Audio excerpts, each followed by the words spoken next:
Shout out to Squarespace for sponsoring today's video. So a while back I installed some Junkyard electric fans in my Tahoe.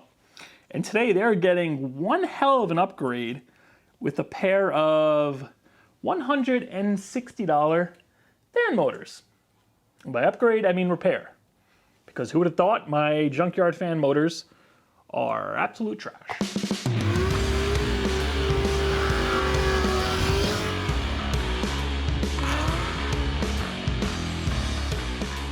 Yeah, so recently getting into that Tahiti, I noticed that the fans, they're making a good amount of like bearing noise. There's just this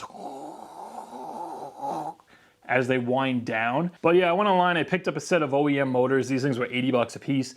And for the cost of these, you can essentially just get an entirely new Dorman electric fan assembly. It costs like 180 to 200 bucks, I think, for the entire Dorman assembly.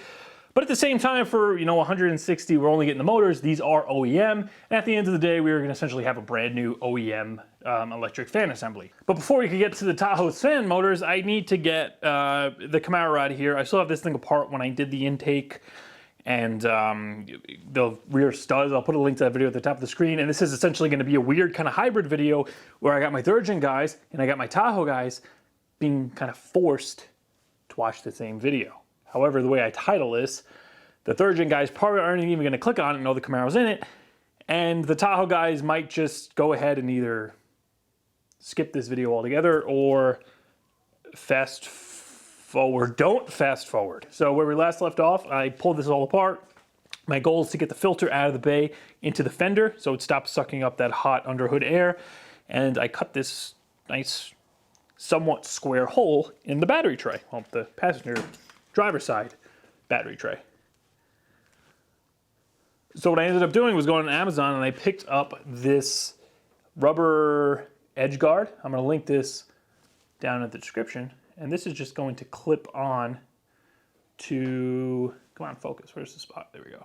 That's just going to clip on to that raw edge. And check it out, that looks pretty damn good. That's on there nice and secure. I can't slide it over all the way here because there's like threads here for this side battery hold down, and this kind of protrudes down. I could go under there and grind it, but I really don't care enough to do that. So that's gonna work just fine. So let's go ahead, get this hose extended, because having to kind of pull that over to get it to clear the larger hole, because before this hose used to kind of go this way, I'm gonna have to extend it because it's not gonna reach the supercharger anymore. Oh, there's a lot of water in there. Yep. Here's some fresh 3/4. I'll just fish that down the same way. Now I did have some of these heat shrink connectors left over. So this goes on here. This goes on here. Make sure nothing's kinked. Those will get tied back together. And then that is just gonna get heated up and it shrinks on there. You can see now I have a nice opening. Our filter is gonna drop right down there, probably sit pretty much like that, where 3/4 of it is in the fender, just a little bit up top. Then I just need to use the elbows, trim what I gotta trim, just to make the connection from there to the throttle body. All right, so this is pretty much it. Unfortunately, this isn't a 45-degree angle. I have a 45-degree coupler, but this is probably like a 35-degree angle.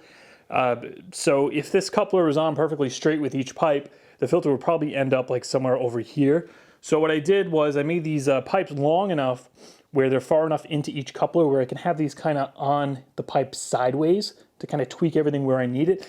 And everything fits pretty good. I got the filter on there. It's not poking into the wheel well. I thought that was going to be an issue, but it's, in there pretty good, so it's not going to. My main concern was the tire touching it when I turn. This section here clears pretty much exactly how it did before when I had the filter in the bay. And eventually when I redo the interior, I want to move the meth tank to the inside the back hatch. So that'll get rid of this. It'll give me a little more room to make this look a lot nicer. Maybe get an alternative to these like big rubber couplers. But for what we needed to do, this is going to work fine. So all I'm going to do is pull this out, reclamp it. I got a sock here that I'm going to put on. This is just a pre-filter water sock, just to keep any moisture and chunky stuff from just destroying the filter right away. And yeah, I think that'll be it. We can pull this thing out. And there we go, pre-filter's on. I got the filter from Summit Racing, but I got the water sock pre-filter from Amazon, so I'll link that below with this filter because they fit just absolutely perfectly. I got lucky with that. All right, so this is pretty much what I ended up with. The hole could be a little bit bigger where the filter passes through the engine bay, but I got it centered enough where it's not really rubbing. It's just barely kind of touching the edge, but I do have that rubber Edgeguard on there, so hopefully it's not gonna be too big of a problem. Ideally, I want to put like a bracket or something. I tried making one to go from this pre-existing hole to the top of this, but I made it and then realized it was rubbing, and by the time I readjusted this, slipped this in, the clamp ended up down here, and now, I don't know where I put it, but it's just way too short. So for now, I got it kind of supported up by here. I think that'll do just fine, and it's not rubbing on anything. Filter is, for the most part, in the fender, down to about there. Now I'm driving this thing in the rain anyway, so I'm not really worried about that. But let me get this thing started up, pulled out. We'll pull in Tahiti, and we'll get to work on these fan motors. Let's double check. All the meth stuff is hooked up. Nothing's rubbing on the intake. No tools left behind.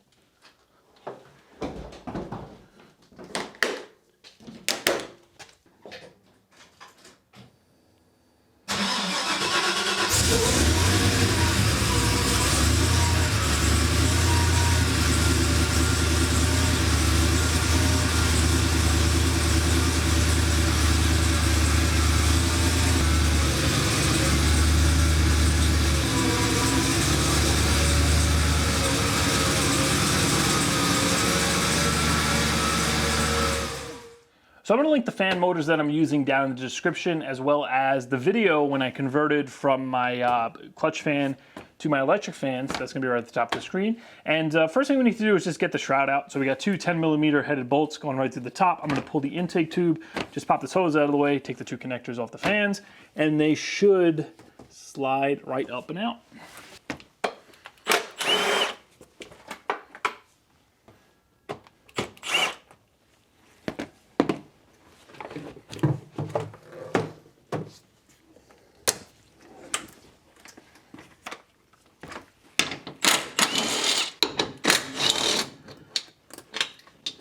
The bottom portion is just, there's these two little like clips or retainers on the side of the radiator, and they just slide right into that.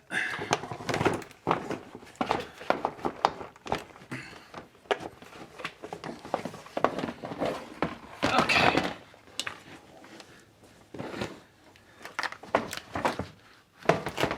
All right, so with these out, you can hear exactly why I'm replacing them. This is the less noisy of the two. And here's our problem.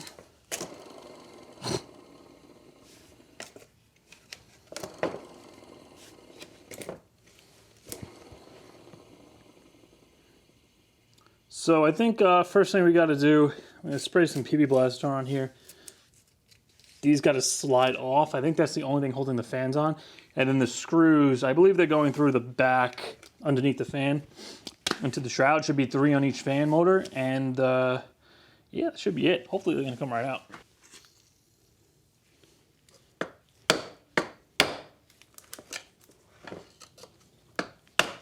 Oh wow, that was actually really easy.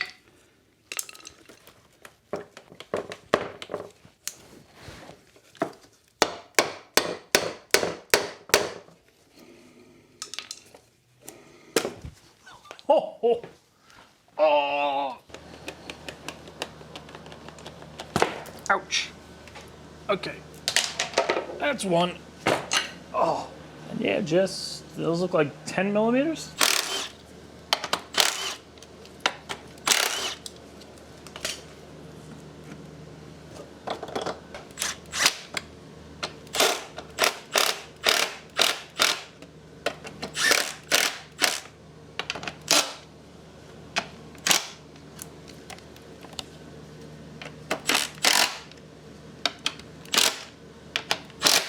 So the fan just sits on these 3 little tangs here.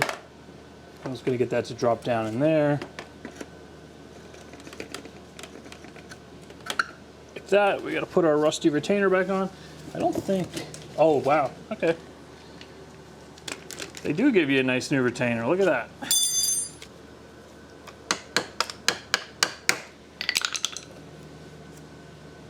Ooh, nice and smooth.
All right, so let's put the AC on. That'll force the fans on and see how they sound.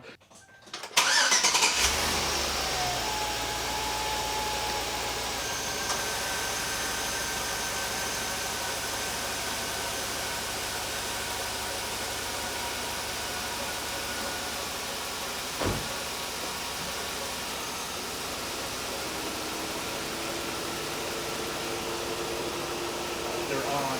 I think they're only on low speed though.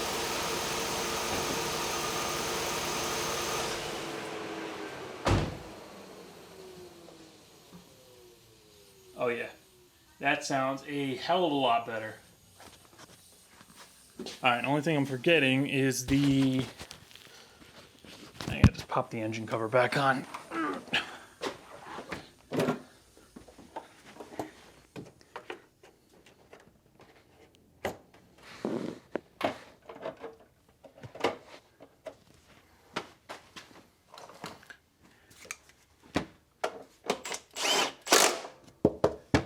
Should be it. So Tahiti got a couple of fresh fan motors. Much needed. But before we can continue to work on this, we need to finish this. So the next video coming out is gonna be a Trans Am episode. We're gonna be working on the fuel system. And a lot of videos after that are also going to be on the Trans Am because I am pushing to get this thing done now. I just spent a few days clearing all the boxes and junk out from underneath so I have a bunch of room to get to the fuel lines out of the car on top. It's pretty much all cleaned out. I made a bunch of space in here just so I can work on this. And Tahiti for now, she's pretty good. We got those fan motors replaced. That was the last real repair thing that I wanted to do to this thing. And from here on out, everything else with like the exception of the body work, it's just like heavy upgrade kind of stuff. So the next thing I want to do mechanically, you guys know I've been mentioning this over and over, but I want to do the front brake upgrade, which isn't a huge ordeal, you know, it's just swapping calipers, rotors, but I am doing some custom kind of paint work, powder work to those calipers. That's why that's taking really long. I'm really trying to perfect what I'm trying to do to them. But yeah, after that, the rear axle, I want to rebuild it. I want to put a different diff in it, new bearings, new seals, those backing plates, that whole rear end has to get rebuilt.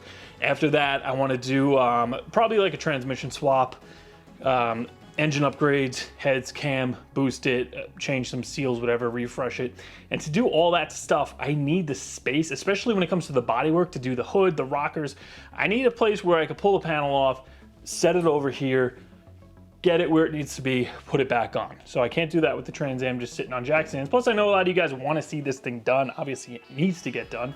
So why don't we just jump right into it, get it running, get it out of here so I could get back to Tahiti and yeah, complete or at least continue with this build because I know that's what a lot of you guys want to see. Now with that being said, I am taking the Camaro to the track later this month, the end of March, if everything goes as planned. I'm going to be towing it down there with Tahiti here, so that's going to be a real test to see how it's going to tow with these tires, with the 4L60E, with the electric fans, because I know a lot of guys commented, or at least a few guys commented, that the fan clutch, it's so much better than the E-fans. I had electric fans on my truck, I towed with it, the thing overheated. So far, these things have been running like absolute stock. The needle never goes past the middle of 210, even with those crunchy fan motors. So I'm feeling pretty good about it, but end of the month, we'll find out, see how she does. Before I close this video out, I just want to thank Squarespace for sponsoring it, and I just want to let you know, if you want to create your new website, what better way to do it than using Squarespace's powerful and beautiful platform to create that website. Connect with your audience and generate revenue through gated, members-only content. Manage your members, send email communications, and leverage audience insights, all in Squarespace's easy-to-use platform.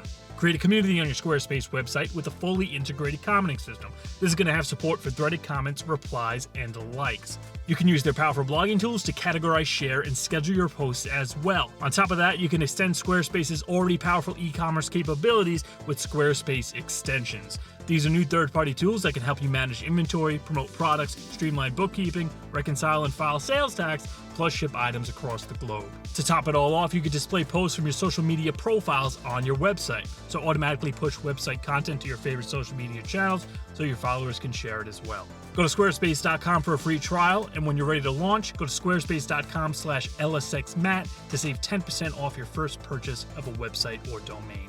Once again, I just want to thank Squarespace for sponsoring today's video, and I'll see you in a few days.